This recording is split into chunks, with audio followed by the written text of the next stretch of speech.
జాతీయ పరిణామాలు చకచక ఒక స్కోప్ వైపుకి వెళ్ళిపోతున్నాయి. అందులో ప్రధానమైనటువంటిది హౌతీ తీవ్రవాదులు ఎక్కడుంటారు? యెమెన్‌లో ఉంటారు. వాళ్ళు ఎవరి కోసం పనిచేస్తున్నారు? ఇరాన్ కోసం పనిచేస్తున్నారు. ఏం పనిచేస్తున్నారు? ఇజ్రాయెల్‌ని దెబ్బకొట్టడం కోసం ఓ పక్కన హెజ్బుల్లా, ఇంకో పక్కన హమాస్ చేస్తుంటే ఆ ఇజ్రాయెల్‌కి సహకరించే దేశాలకు సంబంధించినటువంటి వాణిజ్య నౌకల్ని నాశనం చేయడం ద్వారా బెదరేసే కార్యక్రమం హౌతీలు చేస్తున్నారు. వాళ్ళ సంగతి నేను చూసుకుంటానని ఇంతకుముందు బైడెన్ ఉన్నప్పుడే చేసుకొచ్చారు.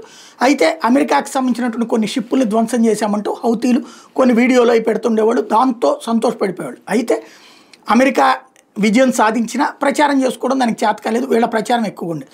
ఇప్పుడు అమెరికా దళాలు ట్రంప్ వచ్చిన తర్వాత హౌతీల మూలాలు, ఆర్థిక మూలాలు దెబ్బతింది. హౌతీలు ఏం చేశారు? యెమెన్ ఆక్రమించుకున్నారు. వాస్తవంగా యెమెన్ ముస్లింలదే, కానీ అక్కడ వీళ్ళు తిరుగుబాటు చేసి పెట్రోల్ నిల్వలు ఉన్న ప్రాంతం అంతా వీళ్ళు ఆక్రమించుకున్నారు. ఇప్పుడు అక్కడ యెమెన్లో హౌతీ తిరుగుబాటుదారుల ఆధీనంలోని రాస్ ఇసా చముర్రేవు లక్ష్యంగా అమెరికా భారీ వైమానికి దాడి చేసి ఈ దాడిలో 74 మంది ప్రాణాలు కోల్పోయారు. 171 మందికి పైగా గాయాల పాలయ్యారు.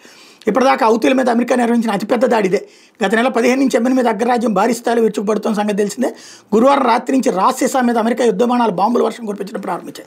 చనిపోయిన వాళ్ళకి సంబంధించిన వీడియో ఫుటేజీని హౌతీలు విడుదల చేశారు. ఇరాన్ మద్దతున్న హౌతీ ఉగ్రవాదులకు ఇంధనం లభించే వనరుల మీద చర్యలు తీసుకున్నాం. 10 ఏళ్లుగా మొత్తం ప్రాంతాన్ని భయభ్రాంతులకు గురి చేసేందుకు ఈ రేవు నుంచి వచ్చే అక్రమాదాయాన్ని హౌతీలు వాడుకుంటున్నారు. దీన్ని వాళ్ళకి దూరం చేశామంటే అమెరికా సెంట్రల్ కమాండ్ ఓ ప్రకటనలో చెప్పింది. యెమెన్ పౌరులకు హాని చేయాలన్న లక్ష్యంతో ఈ దాడి చేయలేదని వివరణ ఇచ్చింది. మరోవైపు గాజా వ్యాప్తంగా శుక్రవారం ఇజ్రాయెల్ జరిపిన దాడుల్లో 17 మంది పాలస్తీనియన్లు చచ్చిపోయారు. మరోవైపున చైనా సైన్యం కోసం పనిచేసే చాంగ్ గువాంగ్ శాటిలైట్ టెక్నాలజీ సంస్థ ఎర్ర సముద్రం తమ దేశ యుద్ధ నౌకల సమాచారాన్ని హౌతీ తిరుగుబాటుదారులకు అందజేస్తోందని అమెరికా ఆరోపించింది. విషయాన్ని మేము చాలాసార్లు చైనా ప్రభుత్వం దృష్టికి తీసుకెళ్ళాం. హౌతీలకు సాయం చేయడంలో ఆ సంస్థ పాత్రను వివరించాం.